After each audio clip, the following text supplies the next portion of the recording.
Good day, everyone. My name is Mr. Chisum. Today, we'll be looking at the development of the larynx and also the trachea.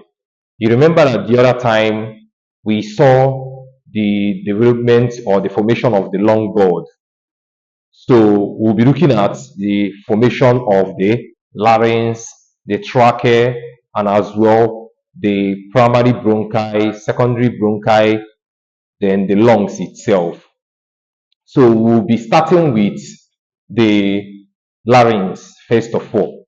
So the internal lining of the larynx is formed by endodermal cells, while the cartilages and the muscles develops from the fourth to sixth pharyngeal arches. So if you look at this is the pharyngeal arches.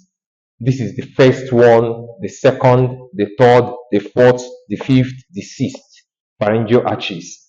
And here is the lingual swelling, that is the developing tongue. So that is to show you that this is the pharyngeal arches. And how this happens is that in between the fourth and the fifth pharyngeal arches, there is an opening that comes to appear in between them. An opening appear in between them in the mesenchymal cells here. It opens to form the laryngeal orifice. So this is the laryngeal orifice. And on top of it, you can see some mesenchymal cells proliferating and swelling to give rise to the epiglottis. So this is the developing epiglottal cells. So that is what gave rise to the epiglottis. Then, as this opening occur in the mesenchymal cells between the fourth and the fifth pharyngeal arch begin to proliferate and they increase. And as this happens, they transform themselves into three cartilages, which is the arytenoid cartilage, the thyroid cartilage, and the cricoid cartilage. Remember that I told us that the endodermal cells give rise to the internal lining of the larynx, but the mesenchymal cells give rise to the cartilage and the muscle. So you've seen that how the mesenchymal cells surrounding the fourth and the fifth pharyngeal arches swell to give rise to three cartilages. So if you look at here now, you see the arytenoid swelling under this opening. You see the arytenoid swelling, that is the swelling of the mesenchymal cells under here give rise to the arytenoid cartilage. The swelling of the mesenchymal cells around here give rise to the thyroid cartilage, and also the swelling of the mesenchymal cells on top of here give rise to the epiglottis, and the cricoid cartilage, the swelling of the mesenchymal cells here give rise to the cricoid cartilage. So let's look at what happened further. Then this laryngeal orifice transform itself because of, you know that the mesenchymal cells are proliferating. So because of the proliferation of the mesenchymal cells, it transformed itself into a T-shaped structure. In a sagittal section, you see a T-shaped structure. So you can see the laryngeal orifice looking like a T-shape here, and the orifice also expand. The orifice also expand, and this laryngeal orifice, you can see it is the progenitor of the lumen of the larynx.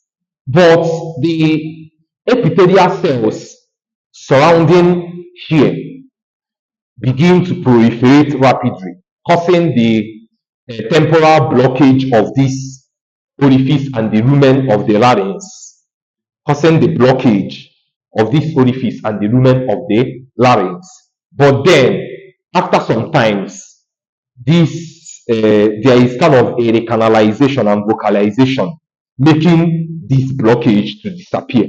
And as you can see here, the blockage disappear and the lumen of the larynx reopen again. And when the lumen of the larynx reopen, it causes the formation of the laryngeal vestibule. It causes the formation of the laryngeal vestibule around here. And this laryngeal vestibule is bound by the vocal cord, both the true vocal cord and the false vocal cord. So here, we've been able to establish how these things form.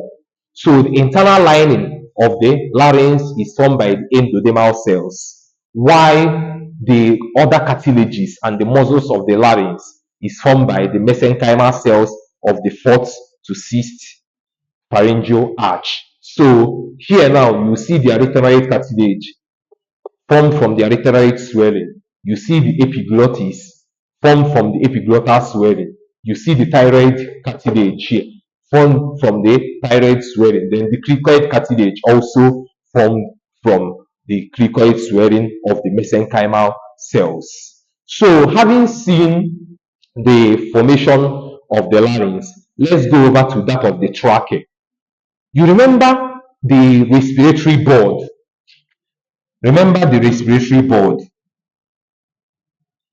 or the respiratory diverticulum. You remember.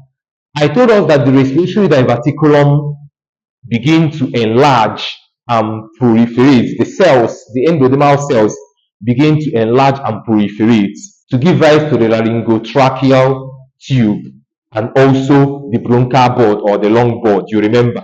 So this is the